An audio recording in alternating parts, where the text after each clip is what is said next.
Deputy commissioner Karachi Korangi के office में polio के हवाले से एक सेमिनार का इनेकाद किया गया। तफसीलात क्या हैं बताएंगे जावेद महमूद अराई। जी जावेद, अपडेट कीजिएगा, क्या तफसीलात हैं? जी बिल्कुल, डीसी ऑफिस कुरंगी में पोलियो के हवाले से सेमिनार मुनक्किद हुआ है। सेमिनार में चेयरमैन कुरंगी टाउन मोहम्मद नईम शेख और डिप्टी कमिश्नर ज़िला कुरंगी सैयद मोहम्मद अली जैदी मेहमान खसूसी थे।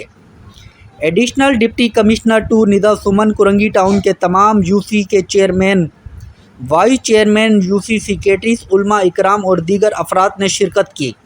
तकरीब का आगाज़ तिलावत कुरान पाक से किया गया है।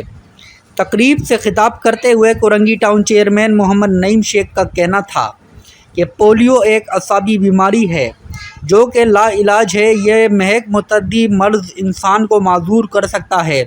इससे बचने के लिए ज़रूरी है कि 5 साल से कम उम्र के तमाम बच्चों को इसकी वैक्सीन पिलाई जाए। मैं और मेरी पूरी टीम आप लोगों के साथ है। इंशाअल्लाह मिलकर पोलियो का हमेशा के लिए ख़ात्मा करेंगे।